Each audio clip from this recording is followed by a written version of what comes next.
Self-Hypnosis. Hypnosis and self-hypnosis explained in a concise guide.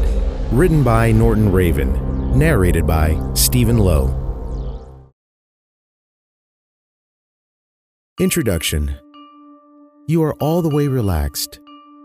You feel warm and comfy. You feel you need to close your eyes and sleep. Your eyelids are becoming heavy. Heavier and heavier. Slowly you close them. Now they are closed. You are getting sleepier and sleepier. You are going to sleep now. Deeper and deeper asleep. Sleep. We are all familiar with this kind of scene. A bizarre-looking man holds a clock pendant or pendulum and continuously, determinedly swings it in front of a vulnerable, lost-looking young woman. He expresses the sentence every time, in slower and lower intonation. You are getting sleepy. You're getting sleepy. The young lady stares blankly into the clock. The world turns and swirls around her, or so it seems to her, spiraling and spiraling.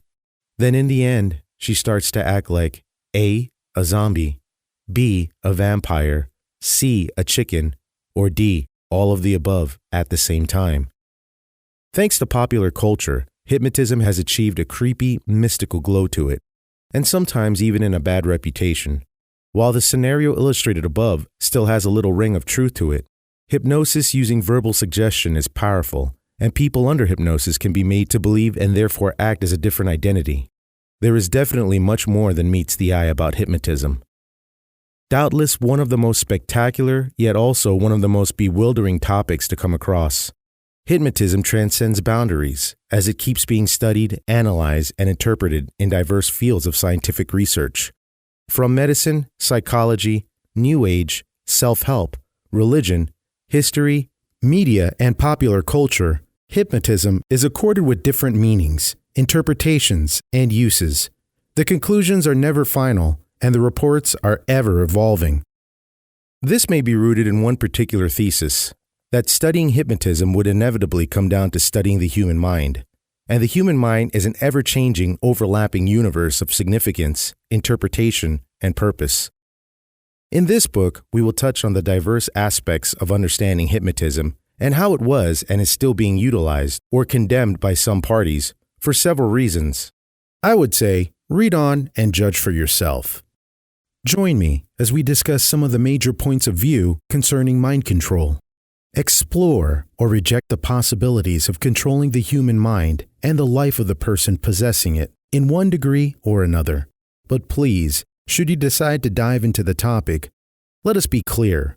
No one is controlling your decision, and anything you will be engaging in shall be done with your own free will. I will see you in the first chapter. Chapter 1.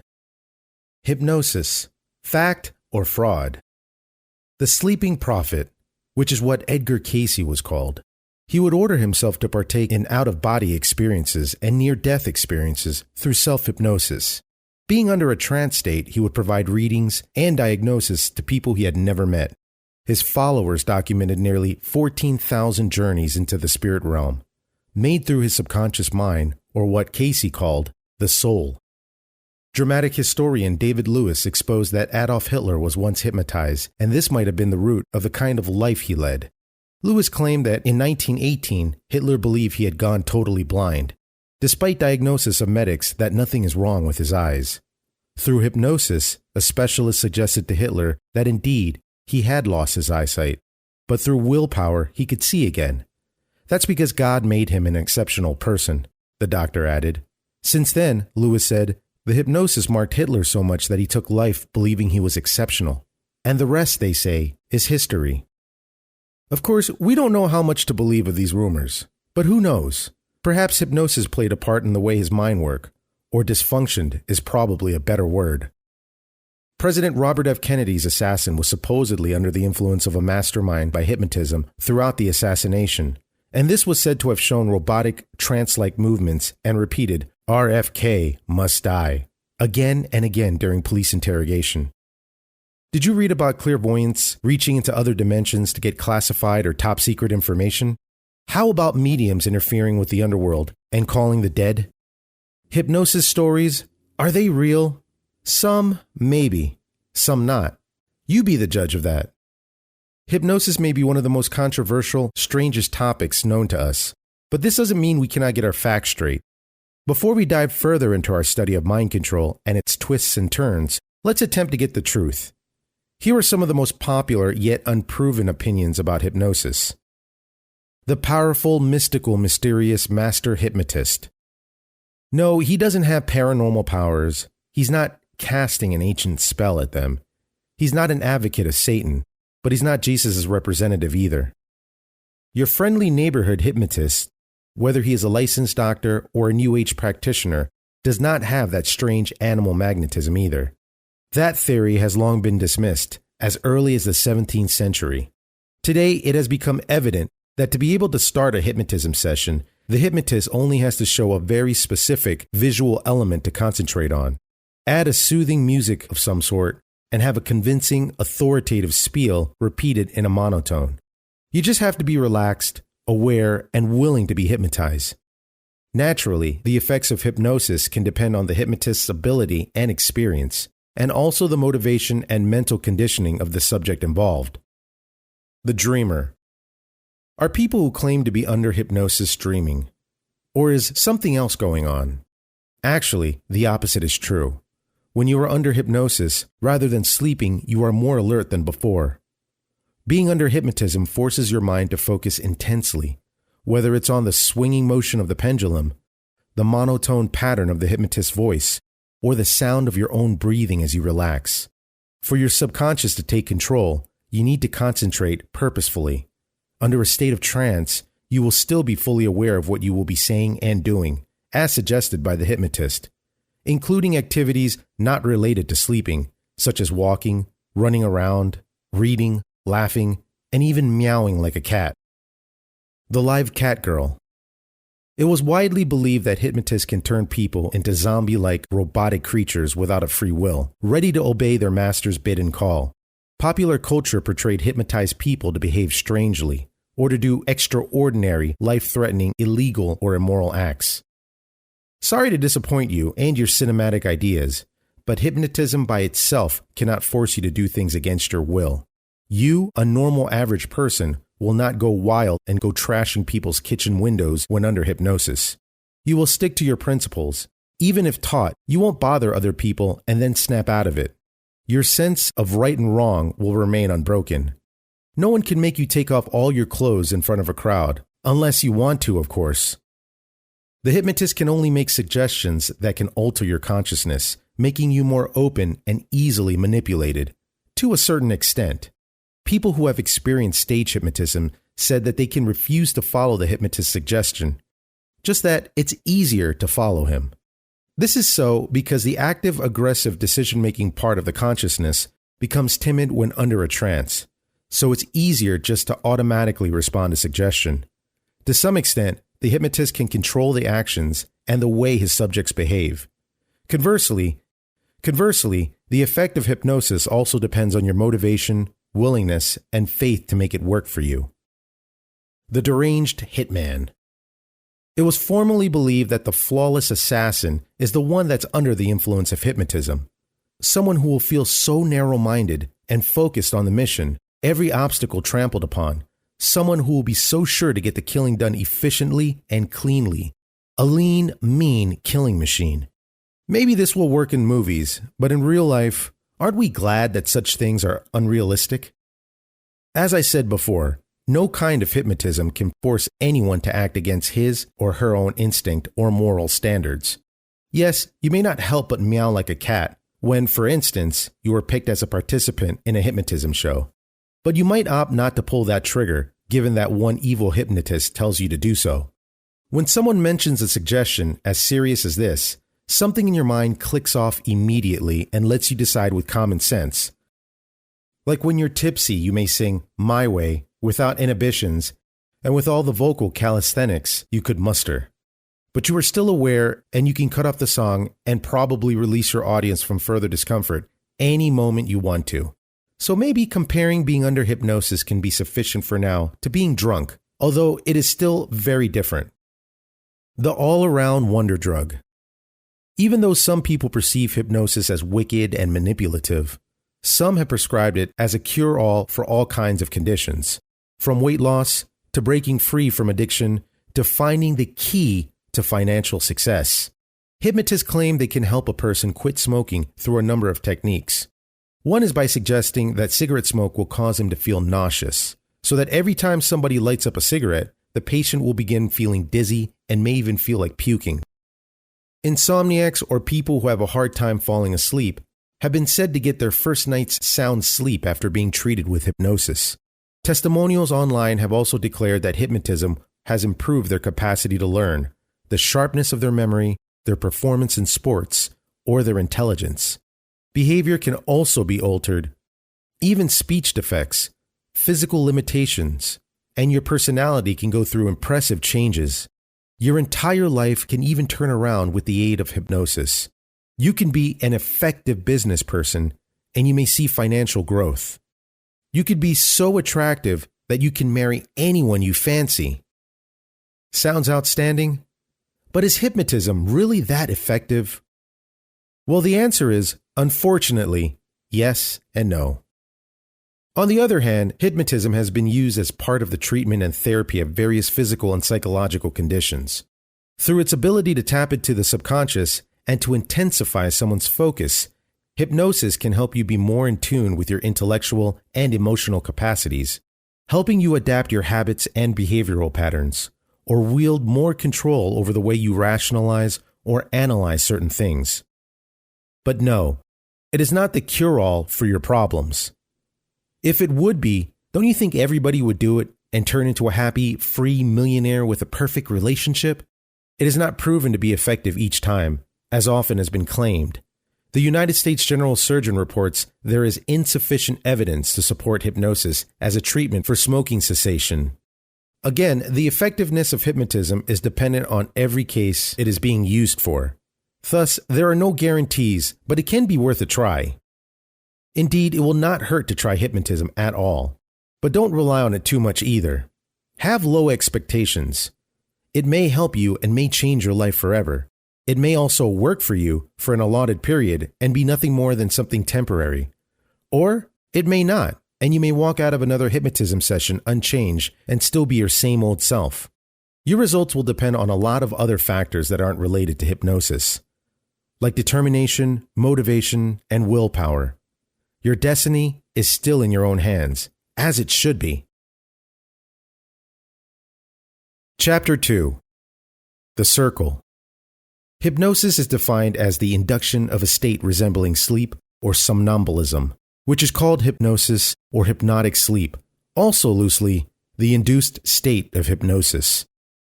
There are degrees of hypnosis which have been labeled as lethargic, cataleptic, and somnambulistic hypnosis, and again simply as light and heavy hypnotic sleep, with corresponding variations in suggestibility. But on the contrary, the Encyclopedia Britannica further states, there remains no generally accepted explanation for hypnosis, though one prominent theory focuses on the possibility of discrete, dissociative states affecting portions of consciousness. The word hypnosis is derived from the Greek word hypnos, which means sleep. Hypnotism is often presumed to make someone go under a state of reduced consciousness while that man or woman stays awake. The general behavior of those under hypnosis are being fairly positive to suggestions, and they are achieving a high level of relaxation. Daydreaming is often being compared to hypnotism, wherein a person looks oblivious to his surroundings, but at the same time is experiencing heightened imagination, depending on how light the trance is. In a general sense, there are two ways by which hypnosis is performed. 1. Heterohypnosis, wherein a hypnotist induces a state of being in trance and a state of being open to suggestions. And 2. Autohypnosis, wherein the state is self-induced. This latter one we call self-hypnosis. The results are the same. Any suggestion that is carried out a period of time after hypnosis is known as post-hypnotic suggestion. And maybe you're skeptical about this, but in a way, we experience being hypnotized every day. If we take the definition of hypnosis as being in a trance-like state or intensely concentrating on a specific activity/subject, thus tuning out nearly every other impulse internally and otherwise, we shift our focus each day and we get influenced by numerous messages. So yes, if you can call that hypnotism. Have you ever been so absorbed with a movie or book that you did not instantly notice someone calling you already at the top of his or her voice? Reading, writing, closely listening to an audiobook, these are examples of activities that can put us in a light trance, if you will, and shifting our attention in such a way that we become extremely attentive to these, and that we unconsciously shut out outside subjects or triggers vying for our attention. Additionally, we can become so affected by the imaginary world of a daydream or a chapter of a book that our emotions take over.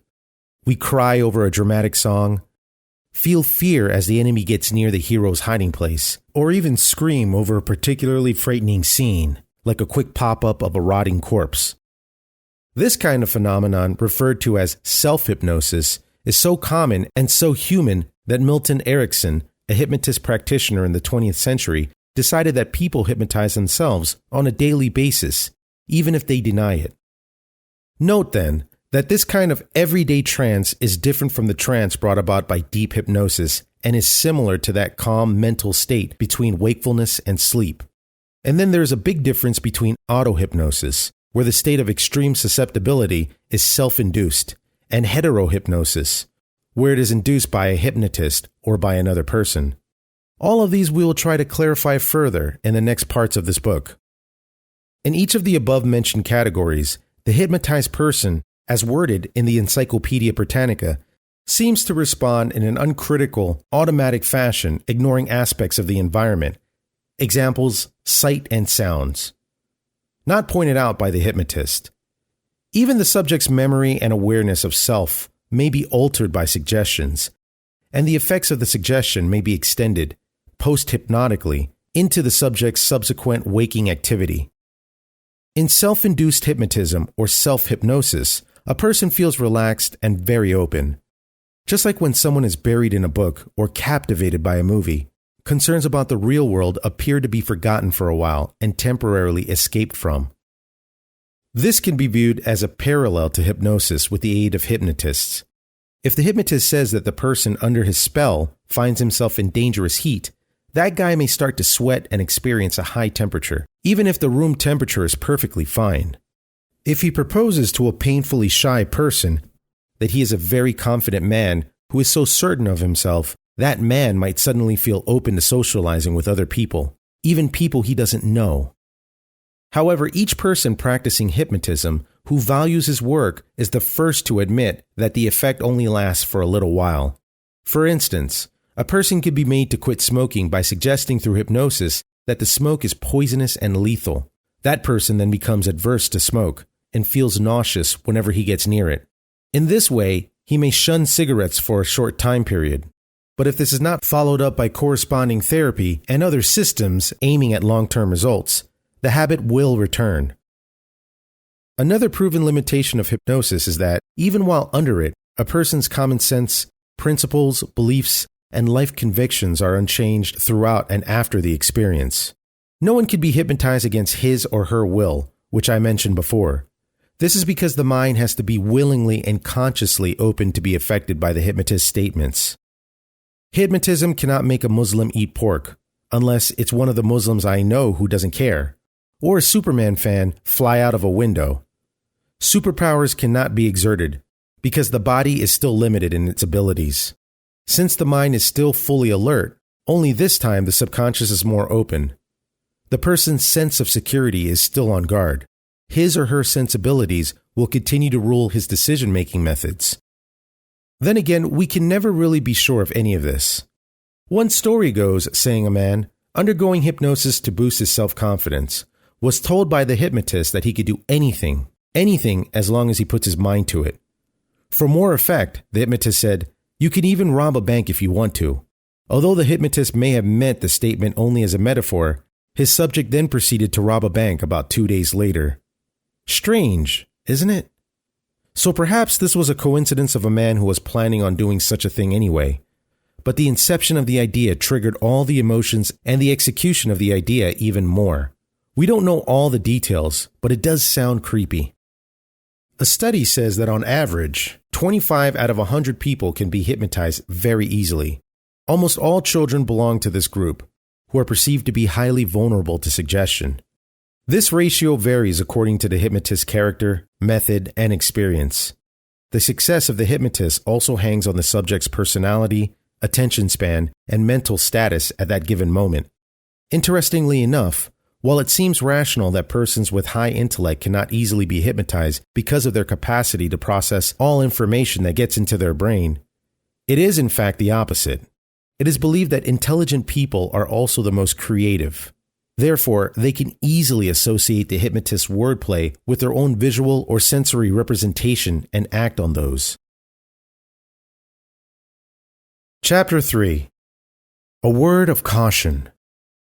Hypnotism is a neutral force. It is neither good nor bad.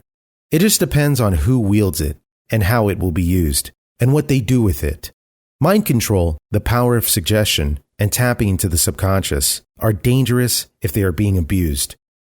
Hypnotism is more vulnerable to abuse because it does not take a lot of work for someone to be able to learn how to do it. We're all probably freaked out by the 2017 movie Get Out. It's one of those classic Hollywood examples that feeds on the myth and mysteries of hypnotism that we do not understand.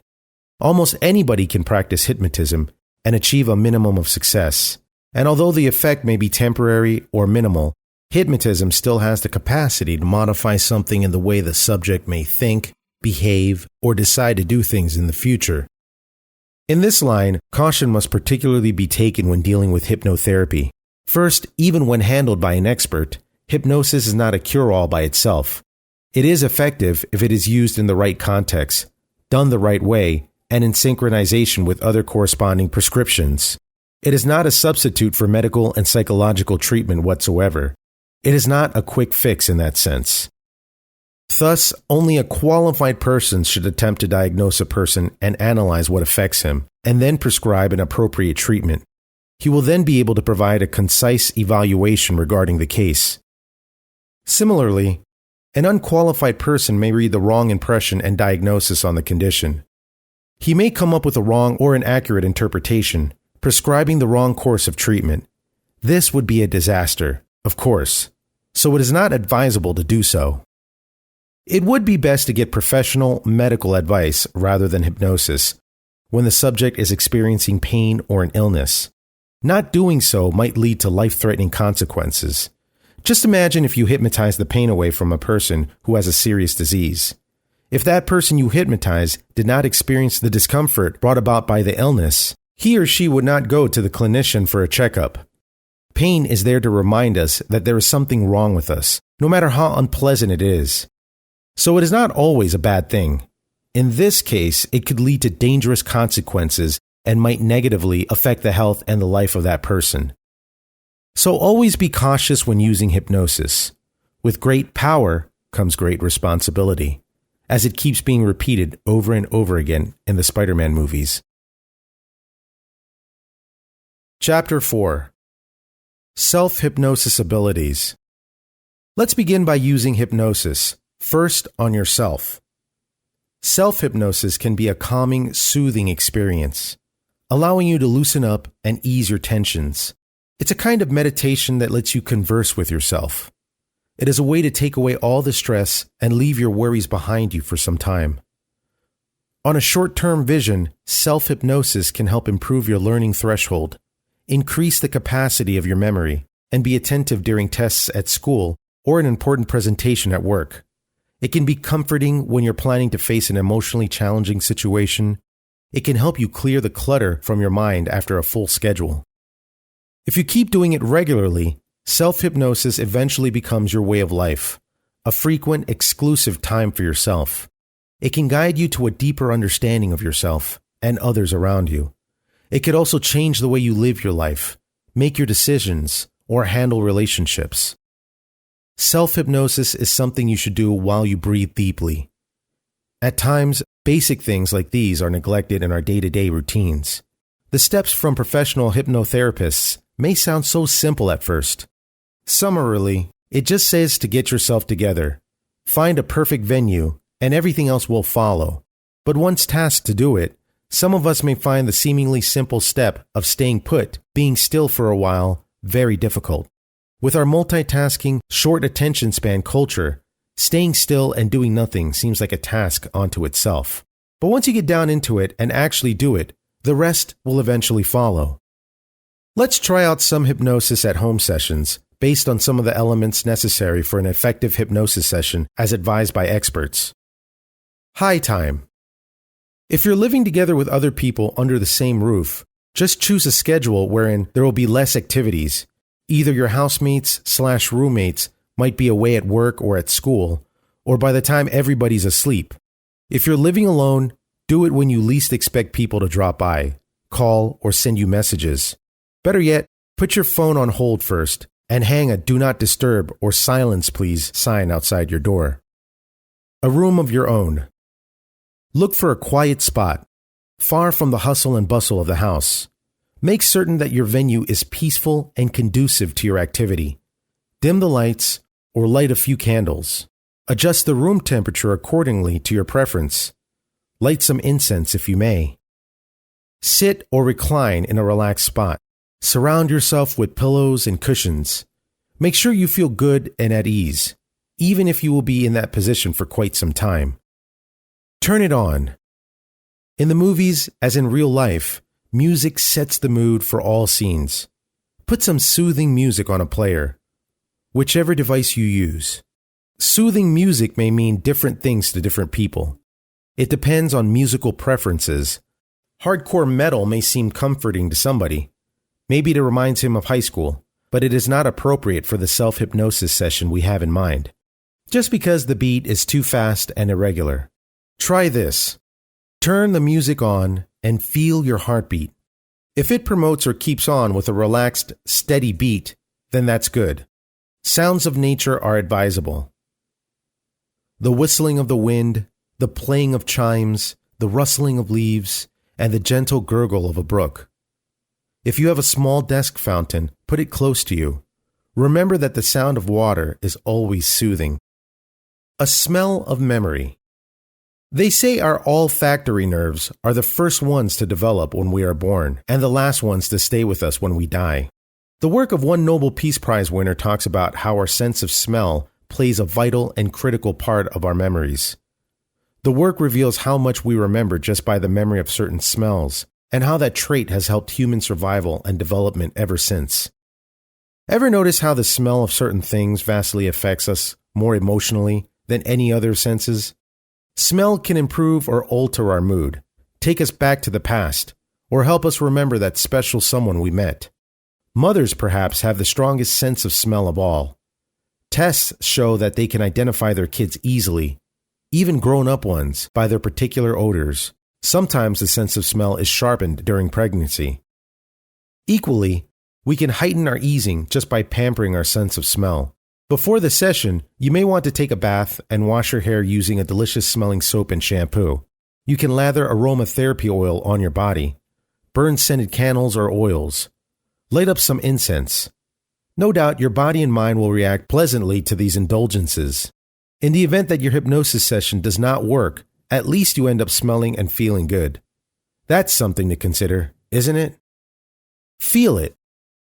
Just as some of us may have a keen sense of smell, some people are kinesthetic, or they respond vastly to the sense of touch. They like to be touched and to touch other people. Of course, everyone likes this to a certain extent. But for those people, it's even more sensitive and desirable. And we're not just talking about sensualized touching. They like the feel of good, soft fabric on their skin. They want to run their fingers in a fascinatingly rough surface. They often hug people or pat their backs, and in return, they want it to be done to themselves. Touchy people don't always get what they want, of course, because some people don't want to be touched at all. If you are one of those people, take advantage of it to heighten your relaxation. Surround yourself with soft cushions. Notice the feel of silk bed sheets. Wear your softest and most comfortable clothes. Lather some moisturizing lotion on your skin and feel the edges of your fingers soften.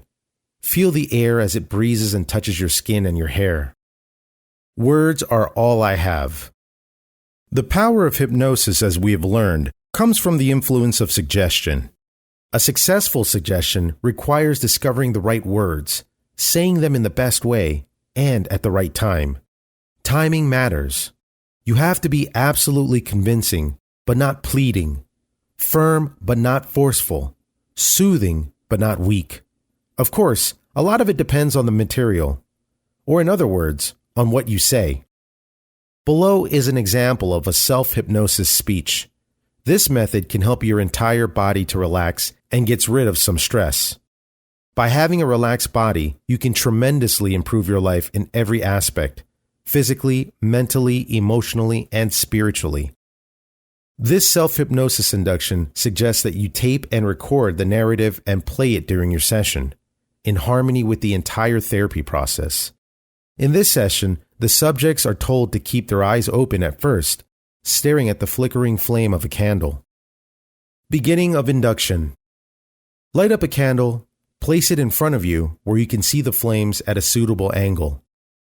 Find a contented sitting position. Surround yourself with pillows and covers if you must. The mellow light of the flame. Watch it dance and sway slowly, languidly, quietly, as you are feeling now. Breathe in, breathe out. Breathe through your nose and weakly blow out some air from your slightly open mouth. Breathe in, breathe out. Repeat. Breathe in, breathe out. Breathe in and out. Breathe and take the delightful air into your strong lungs. Feel it being filled with sweet, clean air. Breathe out and blow out all your tensions away from your body. Breathe. Relax. As relaxed and as languid as the flickering flame before you. The flame is smooth. Its light is yellow. Like the stars. Like when you sleep. The flame warms your eyes. You feel them closing slowly. Your eyes are tired, so weighed down.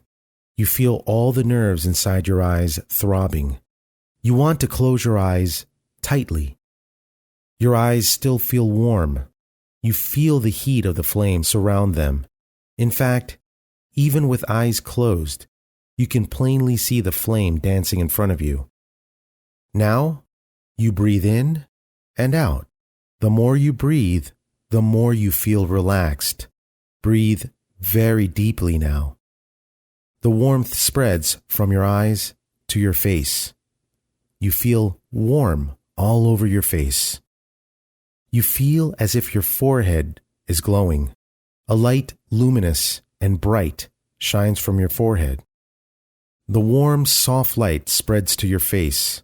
Your face muscles relaxed. You relax more, deeper and deeper now. While you breathe in and out, you feel more relaxed than ever. You breathe and you feel your chest filled with air. Warm air. The light from your face goes to your neck and down to your chest. Breathe deeply now. The warm, soft light makes your body relaxed as your face. The warm, soft, relaxing light spreads to your arms, to your hands, to the tips of your fingertips. They feel so relaxed now. The warm, soft, relaxing light spreads down to your stomach, to your waist, to your hips. They feel so relaxed now. The warm, easy, relaxing light spreads further down to your back. Your back feels really relaxed now. You breathe slowly and deeply, in and out. More than ever before, you feel very relaxed now. The warm, soft, relaxing light spreads further down to your thighs, to your legs.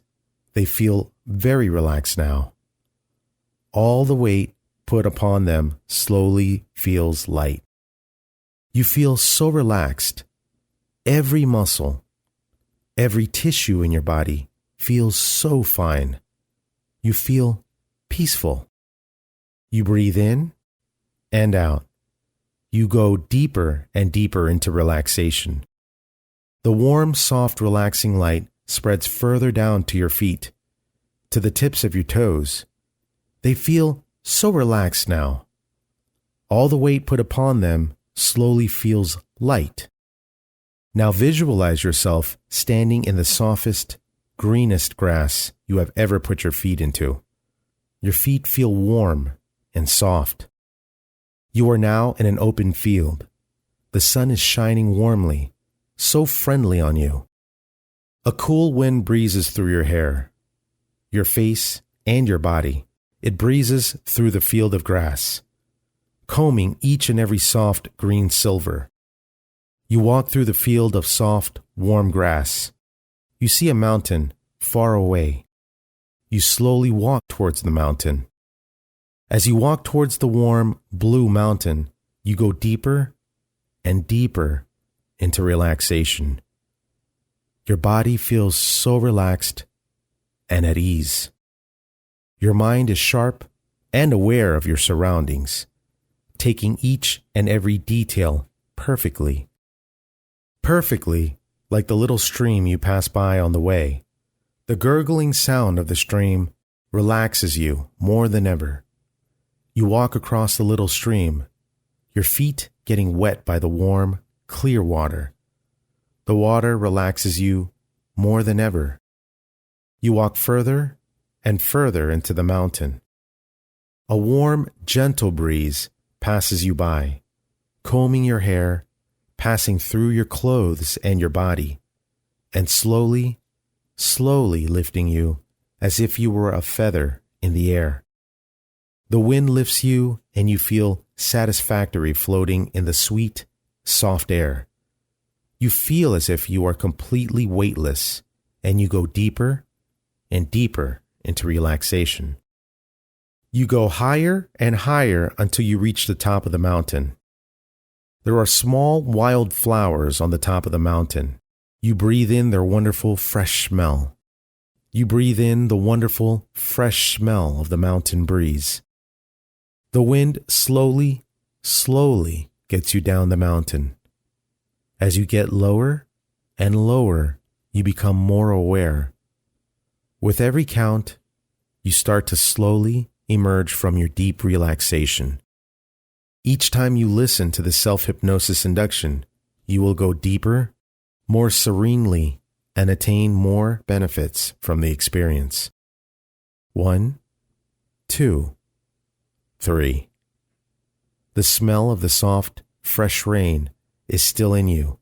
It's in your hair, your hands, your body. You smell of rain. You smell of new hope, of creation, and of refreshed life.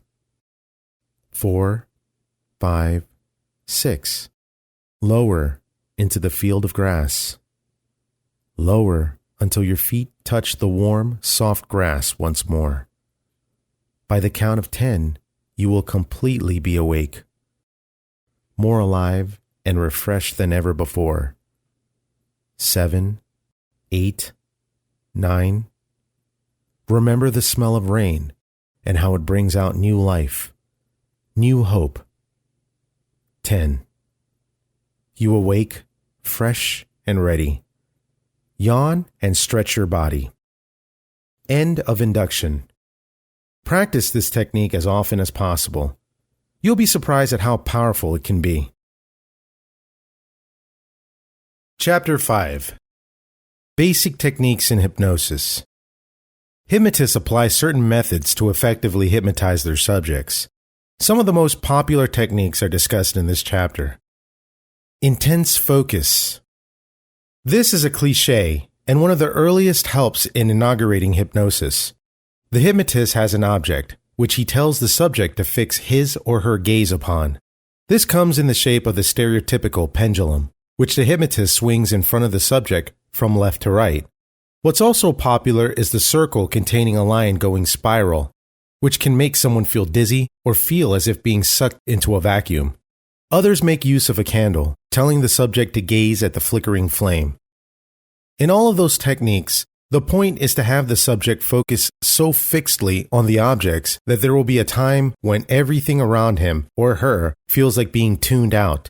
Once set, the hypnotist can start to talk to the subject in a low, soothing monotone, which helps set the mood for relaxation. Sir, yes, sir. This is often used by stage hypnotists, and the technique is popular for its high response rate and impressive impact.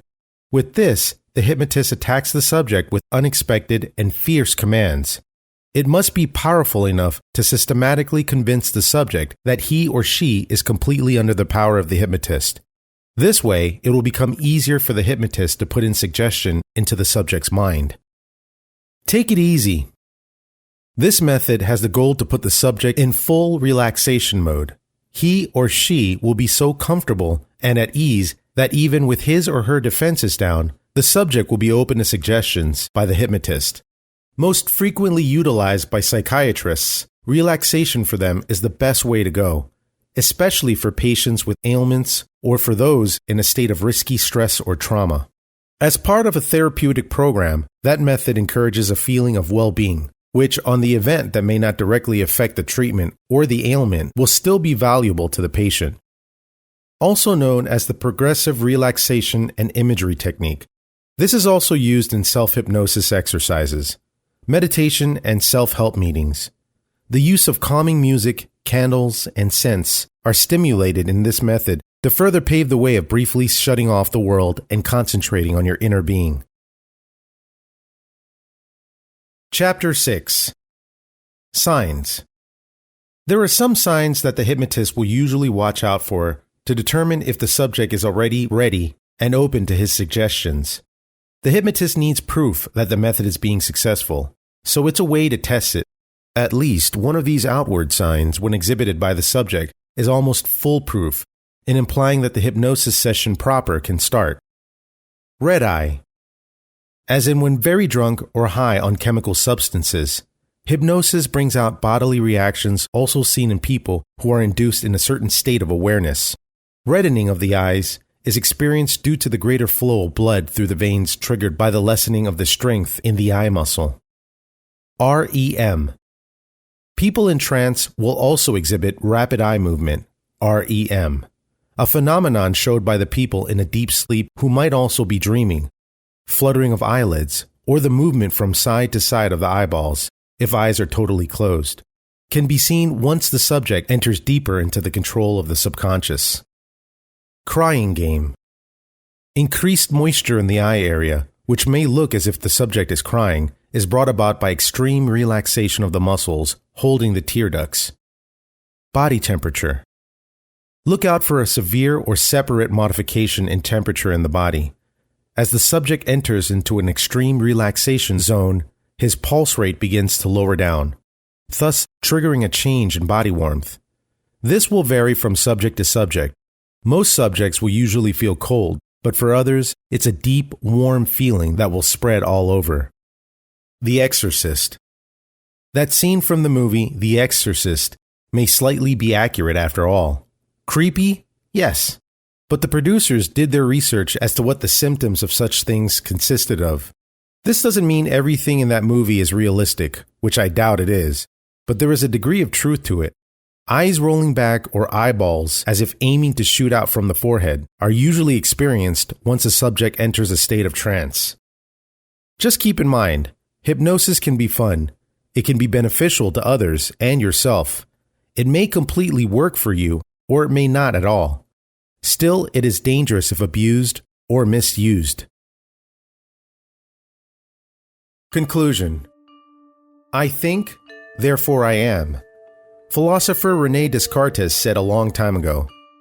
Following his sermon that anything is real once you set your mind to it, then certainly hypnosis may just be the rational step to achieving the best version of yourself after all. The power of the mind and the subconscious, boundless and as generous as your dreams. It's one of those things that will always be mysterious because we can never measure everything. And even supernatural powers could be asserted in one way or another if you believe in that stuff when we address topics such as these. Tapping into that power through hypnosis is like looking inside you and knowing your competences. It means understanding yourself, the people around you, and the world you live in. It is understanding that life and living is never constant. It is appreciating, and we always aspire for change. And that change happens from your willingness, your initiative, your hard work, and perseverance. Keep this in mind, however. Change is a verb, or it can be at least. It fulfills the meaning once you act on it. As frequently stated all throughout this report, we claim no guarantee that this audiobook will change your life. You may have realized that by this time. It still all depends on you. You have the power within you, and no one can take it away from you. Self-hypnosis helps you unleash and harness that power. Given that you have habitually applied and practiced the prescriptions here, the process in itself is as important than the product. You learned how to unease your burden. You took time for yourself. You tried to look within yourself, to examine your thoughts and live with its rewards and consequences. Congratulations, and good luck with your hypnosis sessions. This has been Self-Hypnosis. Hypnosis and Self-Hypnosis explained in a concise guide. Written by Norton Raven. Narrated by Stephen Lowe. Copyright 2018 by Norton Raven. Production copyright 2018 by Norton Raven.